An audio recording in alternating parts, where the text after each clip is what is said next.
Sir నమస్కారం sir. నమస్తే అండి. సార్ ఈ నెలాఖరున విజయ్ దేవరకొండ గారి 'కింగ్డమ్' సినిమా రాబోతుంది గదా! అయితే ఈ సినిమాకి సంబంధించి స్టోరీ ఒకటి కొద్దిగా లీక్ అయినట్టుగా తెలుస్తుంది. ఇది ఎల్‌టీటీ ఉద్యమం నేపథ్యంలో సాగే కథగా చెప్తున్నారు సార్. మరి ఏంటి ఎల్‌టీటీ ఉద్యమం అని జెప్పేసి ఆడియన్స్ చర్చించుకోవడం మొదలుపెట్టేసారు.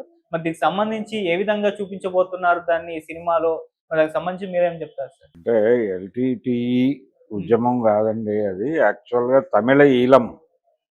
తమిళ ఈలం అంటే ప్రత్యేక తమిళ రాజ్యం కోరుకున్నారు. ఆ ఓకే. రోజుల్లో శ్రీలంకగా చెప్తున్నటువంటి కొలంబోలో సెటిల్ అయినటువంటి తమిళ్ ప్రజలు తమకి ప్రత్యేక రాజ్యం కావాలి జాఫ్నా అని అడిగారు. ఆ అడిగిన క్రమంలో అది కుదరదు అని అక్కడ ఉన్నటువంటి ప్రభుత్వం ప్రకటించడంతో సాయుధ పోరాటానికి సిద్ధమయ్యారు వాళ్ళు. ఈ సాయుధ పోరాటానికి సిద్ధమైనటువంటి సమయంలో వాళ్ళకి ఇక్కడ ఉన్నటువంటి తమిళనాడు పునాదులు ఉండటంతో ఇక్కడ మెడ్రాస్లో షెల్టర్లు తీసుకునేవాళ్ళు ఆ నాయకులు వచ్చి. మెడ్రాస్లో అంటే దానిలో 2-3 గ్రూప్స్ ఉండేవి. ఎల్‌టీటీఈ అనేది ఒక గ్రూపు. అది కాకుండా ఇంకో 2-3 గ్రూప్స్ ఉండేవి. ఒక ప్రధానమైనటువంటి రాజకీయ పార్టీ ఏర్పడి దాని నుంచి సాయుధ రాజకీయాల్లోకి ఎంటర్ అయినప్పుడు అదే 2-3 గ్రూపులుగా చీలింది. టోటల్గా శ్రీలంకలో తమిళ ఈలం ఆందోళన ఎలా ప్రారంభమైంది, ఎలా నడిచింది, ఏ గ్రూపులు ఇన్వాల్వ్ అయ్యాయి, దానిలో ఎవరెవరు ఏ గ్రూపులకు నాయకత్వం వహించారు, అలాగే మెడ్రాస్లో కూడా చాలా సందర్భాల్లో అంటే ఒక ఇక్కడికి వచ్చి షెల్టర్లు తీసుకున్నటువంటి నాయకుల మీద కూడా దాడులు జరిగేవి. మెడ్రాస్లో షెల్టర్ తీసుకున్నటువంటి నాయకుడి మీద ఇంకొక గ్రూప్ వాళ్ళు ఇక్కడ దాడి చేసేవాళ్ళు. అలా మెడ్రాస్లో ఒక హోటల్లో ఉన్నట్టుండి ఫైరింగ్ జరిగింది. దాంతో ప్రపంచం అంతా ఒక్కసారి ఉలిక్కిపడింది, ఏం జరుగుతోంది ఇక్కడ అని. ఇలా తమిళనాడుతో లింకులు ఉండటం, ఇక్కడ అక్కడ కూడా ఈ సాయుధమైనటువంటి చర్యలు జరగటంతో ప్రభుత్వాలు అలర్ట్ అయిపోయి ఏం చెయ్యాలి అనేది ఒకటైతే, దీన్ని ఎలా వాడుకోవాలి అనేటువంటి ప్రయత్నం కూడా చేశారు. ఈ వాడుకోవాలి అనేటువంటి ఆలోచన కాంగ్రెస్ ప్రభుత్వానికి ఉండేది. ఈ ప్రయత్నాల్లోనే ఆయన అంటే రాజీవ్ గాంధీ గారు తమిళ ప్రజలకి శత్రువుగా మారాడు. అలాగే శ్రీలంక ప్రజలకి పౌరులకి కూడా శత్రువుగా మారాడు. ఆయన మీద ఒక ఆర్మీ జవాన్ దాడి చేయటం మనకు తెలుసు. ఆయన శ్రీలంక పర్యటనకు వెళ్ళినప్పుడు పెరేడ్ చేస్తూ ఉండగా ఒక ఆర్మీ సోల్జర్ తుపాకీని వెనక్కి తిప్పి దాడి చేశాడు రాజీవ్ గాంధీ మీద. అదే రాజీవ్ గాంధీని తమిళ ఈలం డిమాండ్తో ముందుకు వచ్చినటువంటి ఎల్‌టీటీఈ ప్రభాకరన్కి చెందినటువంటి వింగ్ అది. వాళ్ళు ఆయన్ని చంపేయటం తెలుసు. దానికి సంబంధించినటువంటి ఒక వెబ్ సిరీస్ ఇప్పుడు నడుస్తోంది సోనీలో. ఇది కథ. అయితే ఈ తమిళ్ ఈలం అనేటువంటి కోరికతో అది ఒక జాతి పోరాటం. ఆ జాతి పోరాటం మిలిటెంట్గా జరిగినటువంటి జాతి పోరాటం. దాన్ని అంతే సాయుధంగా అణిచివేశారు. ఎల్‌టీటీఈ ప్రభాకరాన్ని చంపేసినటువంటి సందర్భం మనకు తెలుసు. ఆయన ఎలా దొరికాడు, ఆ రోజుల్లో అక్కడ తమిళ ప్రజల పరిస్థితులు ఏమిటి, ఎందుకు ఆ ఉద్యమం వచ్చింది, ఆ జాతి పోరాటం ఎందుకు జరిగింది, ఈ నేపథ్యంలో ఒక నవల వచ్చింది. ఉదయం పేపర్లో ఆ రోజుల్లో డైలీ సీరియల్స్ ఉండేవి. ఆ డైలీ సీరియల్స్లో ప్రారంభమైనటువంటి సీరియల్ మోడల్ అది సూర్యదేవర రామ్మోహన్ రావు రాశాడు. ఆ తర్వాత వచ్చినటువంటిది జీవి అమరేశ్వరరావు రాసినటువంటి నవల. అది ఎల్‌టీటీఈ నేపథ్యంలోనే రాశాడు ఆయన. ఎల్‌టీటీఈ నేపథ్యం కాదు, తమిళ ఈలం నేపథ్యంలో తుల్ఫ్ అనే పేరుతో అలా రకరకాల పేర్లతో రకరకాల గ్రూప్స్ ఉండేవి. ఆ గ్రూప్స్ అన్నిటి గురించి, వాటికి మెడ్రాస్తో ఉన్న లింక్స్ గురించి, మెడ్రాస్లో జరిగిన సాయుధ చర్యల గురించి సమగ్రమైనటువంటి సమాచారం అందులో ఉంటుంది. అంటే జర్నలిస్టిక్ దీంతో విపరీతంగా పరిశోధన జరిపి రాసినటువంటి నవల అది. ఇప్పుడు అన్అవైలబుల్. కాబట్టి ఈ సినిమా వెనకాల ఒకవేళ ఇది తమిళ ఈలం అప్పటి జాతి పోరాటాలు ఆ నేపథ్యాన్ని ఎంచుకుంటే, నిజానికి రాజమౌళి తీసినటువంటి సినిమా, ప్రభాస్తో చేసినటువంటి సినిమా ఉంది ఛత్రపతి. ఛత్రపతిలో కూడా వాళ్ళు అక్కడి నుంచి వచ్చేస్తారు వెనక్కి.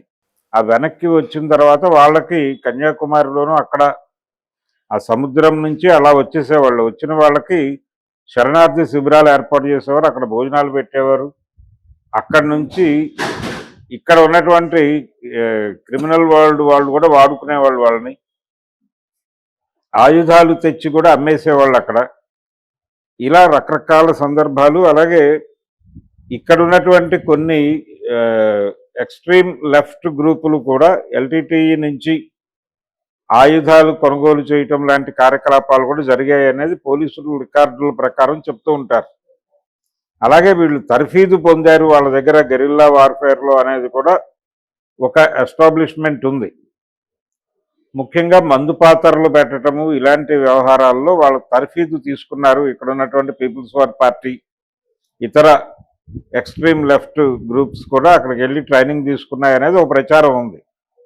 అందులో వాస్తవ అవాస్తవాలు పక్కన పెట్టేస్తే ఒక సాయుధ పోరాట రాజకీయాలతో ముందుకు నడిచినటువంటి పార్టీగా ఎల్టీటీఈకి ఒక ప్రాముఖ్యత ఉంది చరిత్రలో.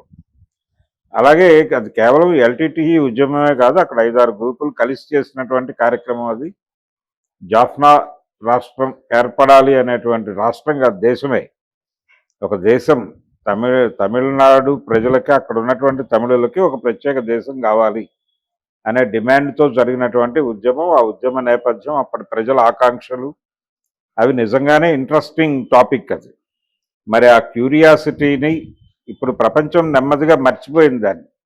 ఆ రోజుల్లో తమిళ ఈలంకి సంబంధించినటువంటి వార్త లేకుండా పేపర్ ఉండేది కాదు. కాబట్టి ఆ టాపిక్లోకి వెడితే, అంటే గౌతమ్ ప్రతి సందర్భంలోనూ తన సినిమాకు ఒక ప్రత్యేక నేపథ్యాన్ని ఎంచుకుంటున్నాడు. ఈ జాతి పోరాటం జరుగుతున్నటువంటి నేపథ్యంలో యువత ఎలా ఆలోచించేది, అలాగే వాళ్ళ ఆకాంక్షలు ఎలా ఉండేవి, వాళ్ళలో ఫైర్ ఎలా ఉండేది, ఈ అణచివేత మీద వాళ్ళ రియాక్షన్ ఎలా ఉండేది, వాళ్ళ జీవితాల్లో ఉన్నటువంటి ప్రేమలు, ఇతర అంశాలు, కుటుంబ సమస్యలు, వీటిని ఎలా పరిష్కరించుకుని ఆ ఉద్యమంతో కలిసి నడిచేవారు. ఈ బ్యాక్గ్రౌండ్లో గనక కథను అల్లి ఉంటే ఆ క్యారెక్టర్స్లో విజయ్ దేవరకొండ లాంటి ఒక ప్రభావవంతమైన నటుడు నటిస్తే అది డెఫినెట్గా ప్రజలకి విపరీతమైనటువంటి, అంటే జనాలకి తెలిసి జనం స్మృతి పథంలో నుంచి పక్కకి వెళ్ళిపోయినటువంటి అనేక విషయాలు అందులో దొరుకుతాయి. దాంతో ఒక్కసారి నోస్టాల్జియాలోకి వెళ్తారు జనాలు. అలాగే అదే సమయంలో భారతదేశంలో అనేక జాతి పోరాటాలు జరిగేవి. అస్సాంలో జరిగేది, అలాగే ఈశాన్య రాష్ట్రాల్లో జరిగేవి. ఈశాన్య రాష్ట్రాల్లో జరిగినటువంటి జాతి పోరాటాలు, అస్సాంలో జరిగినటువంటి జాతి పోరాటం, అలాగే గూర్ఖాల్యాండ్ కోసం జరిగినటువంటి ఒక జాతి పోరాటం, ఇవన్నీ మనకు తెలుసు. సుభాష్ ఘీసింగ్ నాయకత్వంలో జరిగింది బెంగాల్లో గూర్ఖాల్యాండ్ కోసం. ఇవన్నీ మనకు తెలుసు. కాబట్టి ఈ ఉద్యమాల అన్నిటిలోనూ ఉన్నటువంటి ఎమోషన్స్, వాళ్ళ ఆకాంక్షలు, ఆ స్థాయిలో ఆకాంక్షలు వ్యక్తం కావడానికి, త్యాగాలు చేయటానికి, అంటే మానవ బాంబు అనే పదం కూడా ఈలం ఉద్యమం నుంచే మనకు తెలుసు. అంటే తమని తాము చంపేసుకోవడానికి కూడా సిద్ధపడి శత్రువుని చంపటం, బాంబులు కట్టేసుకుని వెళ్ళటం. బెల్ట్ బాంబు అనే పదం కూడా మనకి తమిళ ఈలం పోరాటం నుంచి అది తెలిసినటువంటి పదం. రాజీవ్ గాంధీ అసాసినేషన్ జరిగింది ఆ బెల్ట్ బాంబుతోనే. శివరాసన్ నాయకత్వంలో జరిగినటువంటి, నళిని వీళ్ళందరూ పార్టిసిపేట్ చేసినటువంటి ఒక యాక్షన్ అది. కాబట్టి ఇలాంటి అనేక జ్ఞాపకాలలోకి ఇది గనక అదే కథ అయి ఉంటే, అనేక జ్ఞాపకాలలోకి జనాలు స్మృతి పథంలోంచి పక్కకి వెళ్ళిపోయిన అనేక విషయాలు ఆ రిమెంబరెన్సెస్లోకి వెళ్ళటం ద్వారా ఒక ప్రభావానికి గురవుతారు. అది సినిమా సక్సెస్కి దోహదపడదు ఆ నేపథ్యంలో తీస్తే. అలాగే జాతి పోరాటాలు ఎందుకు జరుగుతాయి, దాని తాలూకా ఎఫెక్ట్ ఏమిటి ప్రపంచ రాజకీయాల మీద అంటే, జాతులు విముక్తిని కోరతాయి అని చెప్పి రాశాడు మార్క్స్. కాబట్టి ప్రజలు స్వేచ్ఛను కోరుకుంటారు, జాతులు స్వతంత్రాన్ని కోరుకుంటాయి అని. ఆ స్వతంత్ర ఆకాంక్ష, దానిలో నుంచి ఆ అణచివేత నుంచి బయటపడటానికి వాళ్ళు చేసే పోరాటాలు, దానిలో అనేకమైన ఎమోషన్స్ ఎలా వికసిస్తాయి, ఎలా పరిణమిస్తాయి, చాలా ఇంట్రెస్టింగ్ బ్యాక్గ్రౌండ్ అది. అంత ఇంట్రెస్టింగ్ ఇంటెన్సిఫైడ్ బ్యాక్గ్రౌండ్లో కనుక సినిమా తీస్తే డెఫినెట్గా విజయ్ దేవరకొండకు ఒక మంచి విజయం సాధించేటువంటి అవకాశం దొరుకుతుంది. Okay sir, thank you so much sir. Thank you.